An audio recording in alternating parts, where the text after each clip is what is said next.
project, and well, through, of course, no fault of our own, we had procrastinated the entire project and had to do it the night before.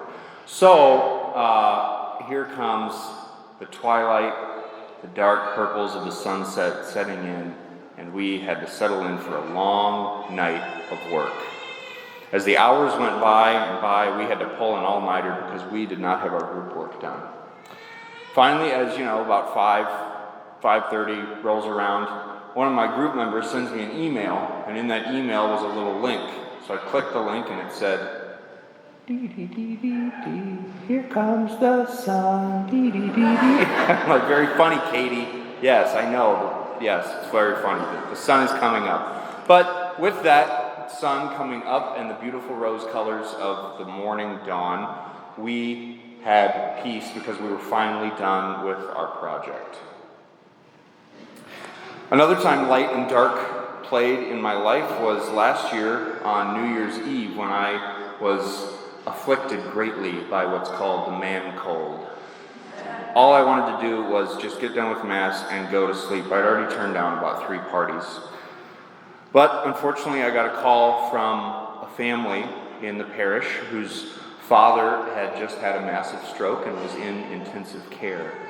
So I went to go be with the family, to stay with them, be with them as the twilight colors fell, as the night wore on, as we rang in the new year with tears and fears and sadness.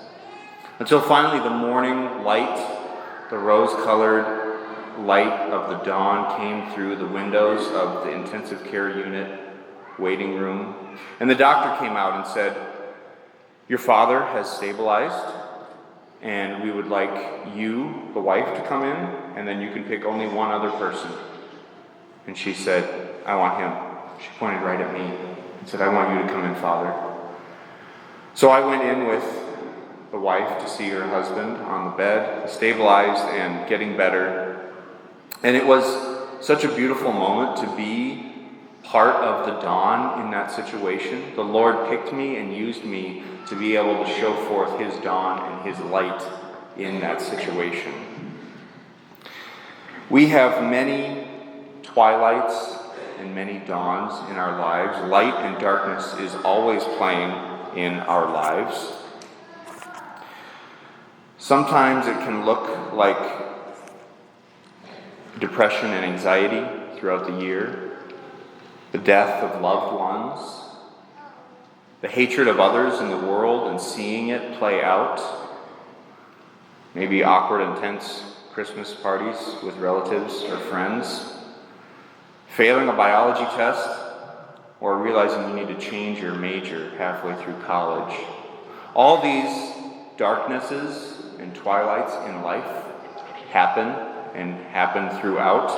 But what we need to remember and what Christmas teaches us is that the dawn is always right there. And actually the dawn is right in the middle of it. You'll see in our Advent candle, which is now completely white, all 4 weeks it had been 3 purple and 1 rose colored. This represents the penitential and sad demeanor of oppressive night, the purple, the twilight, the falling sun, the ruling night. And then we have 1 rose color, which represents that the dawn is just around the corner. And from within the darkness comes the dawn and comes the light of a new day. We are called to see the dawn in every situation, and we are called to be the dawn. Just like Katie sending that email was a reminder of the end of the trial, and myself being God's presence in that situation to the family who had the sick father. Being the dawn and seeing it is not a cure. It's not a cure, but it is a reminder that Jesus journeys with us in every single twilight and comes through in every single dawn. Because Jesus became a little child just like Ella, he had little fingers, he had little toes, and a little nose. Jesus cried as a baby. He cried as an adult. Jesus rejoiced and played and scraped his knee. Jesus would have also rejoiced at weddings and parties with his friends. Everything that Jesus did, we also do, except sinning, of course. And the ultimate rose dawn bursting through the twilight dusk and nightfall is the cross. Jesus dying on the cross, coming to earth to be born, to live, to serve, and to die, and to finally be raised from the dead, is the ultimate example of the dawn bursting through the oppressiveness of night. And so Christmas, part of the reason it comes on December 25th, is because right about this time the sun starts to come closer. We start, yes, astrologically, we are going closer to the sun. But Jesus the Son is coming closer to us, closer and closer, as the days become longer and the night no longer has any rule over the morning. We have many ways of being this dawn, this rose-colored light in every situation. But first off, we need to be connected to the Lord. And that comes through prayer. First off, through prayer. When you hold a baby as close as you can, you are as close as you possibly can be to that baby. When we turn to God in prayer, whether it's just 2 minutes in the morning, 2 minutes at night, you are as close to God as you can be in your heart. We need a sign or symbol. Even though I'm a priest and I'm around it all the time, I have a crucifix hanging up in almost every room, and each one of those has a meaning for me, whether it's from a family member or that I got from a friend.